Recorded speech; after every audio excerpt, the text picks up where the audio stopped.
કે કાયદેસર આ માલ દાણચોરીનો ગણાય, કારણ કે ચાઇનાનું લસણ ભારતની અંદર બેન્ડ છે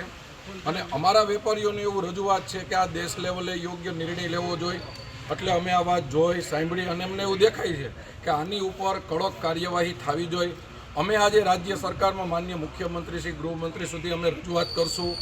અને ભારત દેશની અંદર જ્યાંથી આ લસણ ઘૂસતું હોય એને બંધ કરવું પડે, કારણ કે આ માર્કેટિંગ યાર્ડ ખેડૂતોના માર્કેટિંગ યાર્ડ છે અને ખેડૂતોના નુકસાનીની ભોગે કોઈ પણ આવી પ્રવૃત્તિ ચલાવી લેવામાં ન આવે એના માટે અમે રાજ્ય સરકારને અને કેન્દ્ર સરકારને કડકમાં કડક રજૂઆત કરશું. અને અમારી વેપારીઓની લાગણી અને માગણી યોગ્ય છે, કારણ કે વેપારીઓની લાગણી અને માગણી પોતાના માટે નથી, આ રાજ્યના ખેડૂતો માટેની માગણી છે. તો એના માટે અમે સમગ્ર કાર્યવાહી કરવા માર્કેટિંગ યાર્ડ તરફથી અમે વચન